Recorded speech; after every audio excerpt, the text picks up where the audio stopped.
தற்போது தூத்துக்குடி கோவில்பட்டியில் அதிமுக பொதுச் செயலர் எடப்பாடி கே பழனிசாமி பரப்புரை செய்து வருகிறார். பார்ப்போம். காமநாயக்கன்பட்டியில் 7வது பங்குச்சந்தை ஈர்மா முனிவர் மணிமண்டபம் அமைக்க அரசாணை வெளியிடப்பட்டு கட்டுமான பணி முடிவு திறக்கப்பட்டது. 100 கோடி ரூபாயில கோயில்பட்டிக்கு குடிநீர் திட்டத்தை நிறைவேற்றி தந்த அரசு அதிமுக ஆட்சி. அதே போல 10 கோடி மதிப்பீட்டில் கடம்பூர் பேரூராட்சி உட்பட 2 பேரூராட்சிகள் மற்றும் 180 கிராமங்களுக்கு சீவலப்பேரி கூட்டுக்குடி திட்டம் செயல்படுத்தப்பட்டது அதிமுக ஆட்சி. 7,000 கோடி மதிப்பீட்டில் கோவில்பட்டியில் புதிய அரசு கலைக்கல்லூரி அமைக்கப்பட்டது அதிமுக ஆட்சியில்.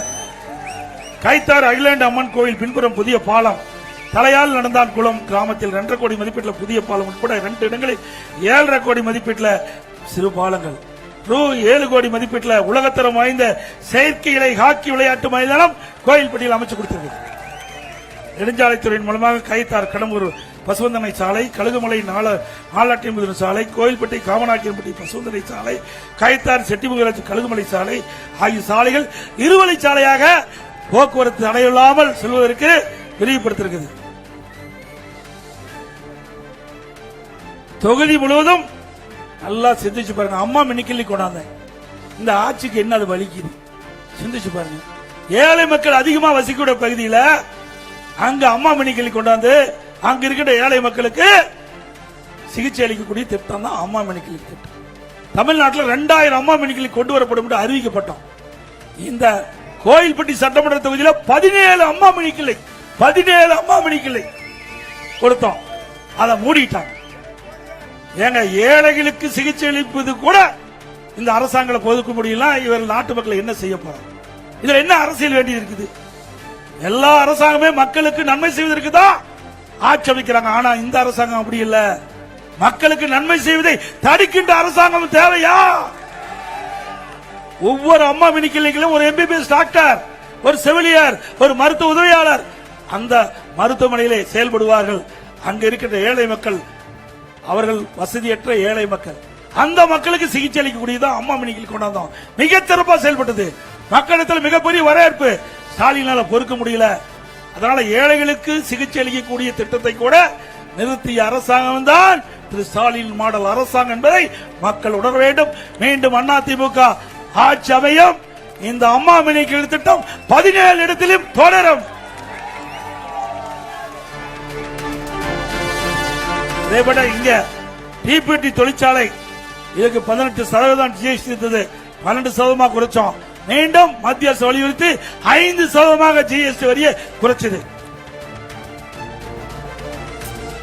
தீப்பெட்டி மற்றும் பட்டாசு தொழிலாளர் நலன் காக்கும் வகையில் புதிய நலவாரியம் அதிமுக ஆட்சியில் அமைக்கப்பட்டது. புகழ்பெற்ற கோவில்பட்டி கடலை மிட்டாய்க்கு புவிசார் குறியீடு அதிமுக பெற்றுத் தரப்பட்டது. கோயில்பட்டி அரசு தலைமை மருத்துவமனையில் 10 கோடி மதிப்பீட்டில் தாய் சேய் நல மைய கட்டிடம் அமைக்கப்பட்டது அதிமுக ஆட்சி தான். பல கோரிக்கை வச்சிருக்கிறீங்க. அண்டை மாநிலமான கேரளாவுடன் நீண்ட நாள் பேச்சில் உள்ள பம்பை ஆறு வைப்பாறு இணைப்பு மூலமாக கோயில்பட்டி கழுகுமலை கைத்தாறு பகுதியை நீர்ப்பாசன பகுதியாக மாற்ற ஏற்பாடு செய்வதற்கு நடவடிக்கை எடுக்கப்பட்டது. வறட்சியான பகுதியெல்லாம் இருக்கின்ற ஏரிகள் நீர் நிரப்பப்பட்டு நிலத்தடி உயர்ந்து விவசாயிக்கு தேவை நீர் வழங்கப்படும். கோயில்பட்டியில் கூடுதல் மாவட்ட நீதிமன்றம், ஒருங்கிணைந்த நீதிமன்ற கட்டங்கள் வைக்கப்படும்.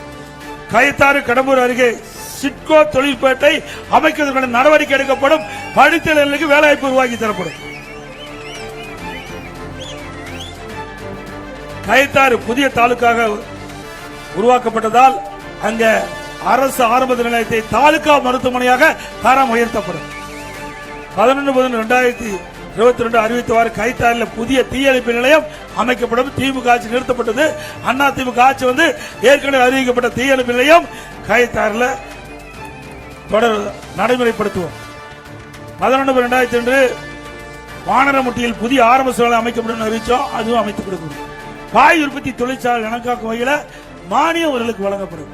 சொர்ணமலை கதிரேசன் கோயில 135 அடியில் முருகன் சிலை அமைக்கப்படும் என்று அறிவிச்சோம். அதுவும் நிறைவேற்றி தரப்படும். கோயில்பட்டி நகராட்சி சார்பில் கட்டுப்பட்டு செயல்படாமல் கோயில்பட்டி நகராட்சி சார்பில் கட்டப்பட்ட செயல்படாமல் உள்ள நகராட்சி மார்க்கெட்டை கழக ஆட்சி அமைந்தவுடன் உரிய நடவடிக்கை எடுத்து சரி செய்யும்.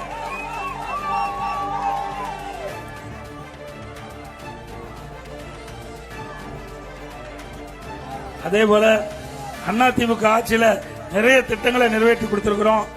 அதிமுக ஆட்சி சார்பா பல அறிவிப்புகள் நாங்கள் வெளியிட்டிருக்கிறோம். அதுல சில முக்கியமான அறிவிப்புகள் இந்த நேரத்தில் குறிப்பிடுவது பொருத்தமாக இருக்கு கருதுறேன். அதிமுக ஆட்சியில திமுக ஆட்சியில மின் கட்டணம் உயர்ந்து போச்சு. இன்னைக்கு மின்சாரத்தை தொட்டாத்தான் ஷாக் அடிக்கும், மின் கட்டணத்தை கேட்டாவே ஷாக் அடிக்குது. அந்த அளவுக்கு மோசமான ஆட்சி. அதிமுக ஆட்சியில் இருந்ததை விட திமுக ஆட்சி இருந்தவர்கள் 52% மின் கட்டணம் உயர்த்திட்டாங்க. ஆண்டுக்கு 5%, 3 வருஷத்துல 15% மின் கட்டண உயர்வு. இப்ப 67% மின் கட்டணம் உயர்ந்து போச்சு. கடைக்கு பீக் அவர் டபுள் சார்ஜ் வாங்குறாங்க. அதுபோல இன்னைக்கு உள்ளாட்சி துறையில இன்னைக்கு நகராட்சி, மாநகராட்சி, பேரூராட்சியில வீட்டு வரி 100% உயர்த்தியாச்சு. ஆண்டுக்கு 6% வீட்டு வரி உயர்த்துறாங்க. 2 வருஷம் 12% உயர்த்திட்டாங்க. கடைக்கு 150% வரி உயர்வு, அதையும் ஆண்டுக்கு 6% உயர்த்திருக்கிறாங்க. குடிநீர் கட்டணம் உயர்ந்து போச்சு. போதாததுக்கு குப்பைக்கு வரி போட்ட ஒரே அரசாங்கம் திமுக அரசாங்கம். இந்த வரி சுமையாலும் விலைவாசி உயர்வாலும் மக்கள் பாதிக்கப்பட்டிருக்காங்க. அந்த பாதிப்பிலிருந்து விடுவதற்கு ஒவ்வொரு குடும்பத்தையும் 10,000 ரூபாய் உதவித்தொகை அவர் வங்கியிலே செலுத்தப்படும். தற்போது குடும்ப தலைவிக்கு வழங்கப்படுகின்ற இந்த மாதாந்திர உதவித்தொகை 1000 ரூபாயிலிருந்து 2000 ரூபாய் அதிமுக ஆட்சியில் குடும்ப அட்டைக்கு வழங்கப்படும். மாதந்தோறும் 2000 ரூபாய் குடும்ப அட்டைதாருக்கு வழங்கப்படும். அதோட எல்லா குடும்ப அட்டைதாரருக்கும் விலை இல்லாம ஃப்ரிட்ஜ் வழங்கப்படும். இன்னைக்கு மகளிர் தான் நகர பேருந்துல கட்டணமாக பயணம் செய்யறாங்க. நீ ஆண்களும் நகர பேருந்துல கட்டணமாமல் பயணம் செய்யலாம். அதே போல ஒவ்வொரு வீட்டிற்கும் ஆண்டுக்கு 3 கேஸ் சிலிண்டர் விலையில்லாமல் வழங்கப்படும். நம்முடைய பெண்கள் பணிக்கு செல்வதற்கும் பணி முடிந்து வீடு திரும்புவதற்கும் அம்மா இருசக்கர வாகனம் மானியத்தில் வழங்கப்படும். 5 லட்சம் பேருக்கு வழங்கப்படும்.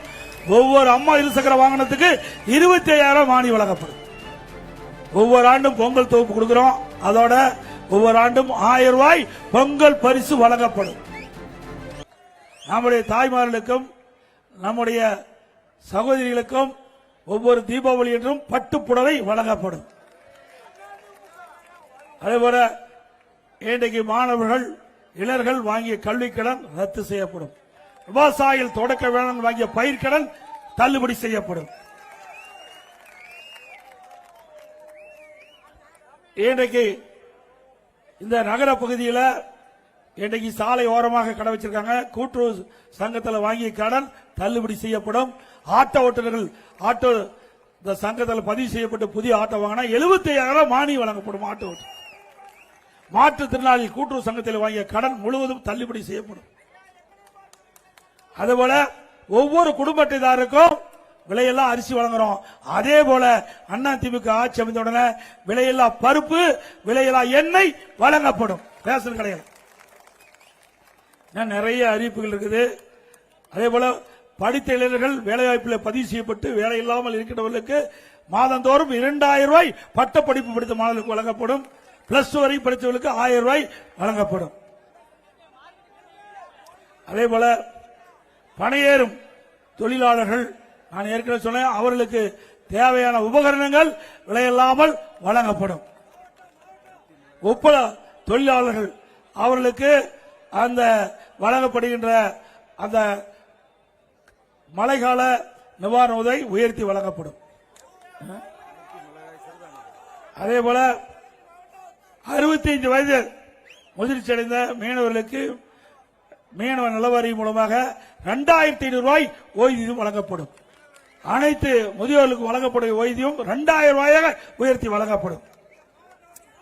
அதோட பருத்தி மற்றும் மிளகாய், உணவு தானியம், அந்த சிறுதானியம் அந்த பயிரிடுகின்ற விவசாயிகளுக்கு அவர்களுக்கு தகுந்த விலை நிர்ணயம் செய்யப்பட்டு அவர்களுக்கு அரசாங்கம் தேவையான அளவுக்கு நிதியுதவி வழங்கப்படும். அந்த விளைபொருளுக்கு தேவையான விலை நிர்ணயம் செய்யப்பட்டு அவர்களுக்கு அதிமுக ஆட்சியில் வேளாண்மை சிறக்க நடவடிக்கை எடுக்கப்படும்.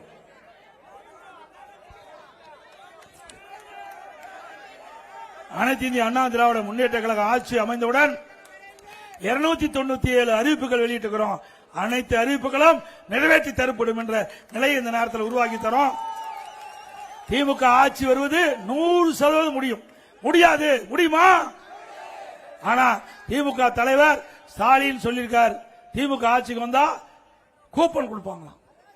எதுல? அதுல ஊழல் செய்வதற்கு. கூப்பன் யாரு கொடுப்பா? ஆட்சிக்கு வருவதற்கு 100% முடியாது. ஆனாலும் அதுலயும் ஊழல் செய்வதற்கு தான் இந்த அறிவிப்பு கொடுத்திருக்கிறாங்க. திமுக கட்சிக்காரன் தான் கொடுப்பான். அப்போ அதுக்கு பணத்தை வாங்கிட்டு தான் இந்த கூப்பன் கொடுப்பான். அப்படிப்பட்ட ஆட்சி தேவைங்களா?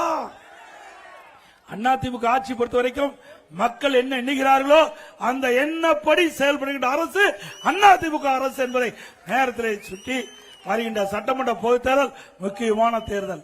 குடும்ப ஆட்சிக்கும் வாரிசு அரசியலுக்கும் முற்றுப்புள்ளி வைக்கின்ற தேர்தல் சட்டமன்ற பொதுத் தேர்தல். நம்முடைய கூட்டணி கட்சி வேட்பாளர்களும் கழக வேட்பாளர்களும் வெற்றி பெறுவதற்கு நீங்கள் அத்தனை பேரும் வாக்களித்தவர்கள் வெற்றி பெற செய்ய வேண்டுமாய் இருக்கிற கூப்பி வேண்டி கேட்டு, மக்களை காப்போம், தமிழகத்தை மீட்போம். மக்களை, தமிழகத்தை, மக்களை, தமிழகத்தை, மக்களை, தமிழகத்தை. ஸ்டாலின் மாடல் அரசு, ஃபெயிலியர் மாடல் அரசு. Bye bye Stalin. மிக சிறப்பாக எழுச்சியாக தேர்தல் பிரச்சார நிகழ்ச்சி ஏற்பாடு செய்த அறிவிச்சா கடம்பூர் ராஜ் அவர்களுக்கும், அறிவிச்சா சண்முகநாதன் அவர்களுக்கும், அவரோடு இணைந்து பற்றிய கழக நிர்வாகிகளுக்கும், இந்த நிகழ்ச்சியிலே பங்கு பெற்ற கழக நிர்வாகிகள் அத்தனை பேருக்கும், கூட்டணி கட்சி சேர்ந்த தலைவர்களுக்கும் மற்றும் இந்த நிகழ்ச்சியில கலந்து கொண்டிருக்க என் சின்னத்துறை அவர்களுக்கும், திரு N K Perumal ex MLA அவர்களுக்கும், திரு மோகன் எக்ஸ் எம்எல்ஏ அவர்களுக்கும், திரு சின்னப்பன் எக்ஸ் எம்எல்ஏ அவர்களுக்கும், திரு சரவண பெருமாள் அவர்களுக்கும், திரு பி ஏ ஆறுமுக நயினார் அவர்களுக்கும், திரு ஹென்றி அவர்களுக்கும், திரு நீல மேகவரணம் எக்ஸ் எம்எல்ஏ அவர்களுக்கும் மற்றும் பாஜக வடக்கு மாவட்ட தலைவர் திரு சரவண கிருஷ்ணன் அவர்களுக்கும், பாஜக மாவட்ட தலைவர் திரு சித்ராங்கன் அவர்களுக்கும், பாமக வடக்கு மாவட்ட செயலர் திரு வேலுச்சாமி அவர்களுக்கும், பாமக மத்திய மாவட்ட செயலர் திரு லட்சுமணன் அவர்களுக்கும், பாமக தெற்கு மாவட்ட செயலர் திரு பரமகுரு அவர்களுக்கும், அம்மா மக்கள் முன்னேற்ற கழக மாவட்ட செயலர் திரு பி ஜானியல் சாலமோகன் மணிராஜ் அவர்களுக்கும், பாமக வடக்கு மாவட்ட செயலர் திரு பூலாக பாண்டியன் அவர்களுக்கும், பாமக மாவட்ட செயலாளர் திரு பொன்ராஜ் அவர்களுக்கும், தமாக மாவட்ட தலைவர் திரு என் பி ராஜகோபால் அவர்களுக்கும், தமாக மாவட்ட திரு எஸ் ஆர் விஜயதீலன் அவர்களுக்கும், தமிழக முன்னேற்ற கழக மாவட்ட திரு தோப்பு அவர்களுக்கும், தமிழக முன்னேற்ற கழக வழக்கறிஞர் திரு லாரன்ஸ் அவர்களுக்கும், தமிழக முன்னேற்ற கழக வழக்க ஆயிரமுக செல்வம் அவர்களுக்கும், புரட்சி பாரதிய லீன் அவர்களுக்கும் மற்றும் கூட்டணியில் அங்கு வைக்கின்ற பல்வேறு கட்சியுடைய தலைவர் நிர்வாகிகள் மற்றும் அகில இந்திய மூவேந்தர் முன்னேற்ற கழகம், பெருந்தலைவர் மக்கள் கட்சி, தமிழ்நாடு தேவர் பேரவை, தேவேந்திர குழு, வேளாண் கூட்டமைப்பு, நேதாஜி சுபேஷ் சேனை, தமிழர் விடுதலை கழகம், ஆதி தமிழர் முன்னேற்ற கழகம் மற்றும் கூட்டணியில் அங்கம் வைக்கின்ற அனைத்து கட்சி தலைவர்களுக்கும் தொண்டர்களுக்கும் நன்றி, நன்றி, வணக்கம்.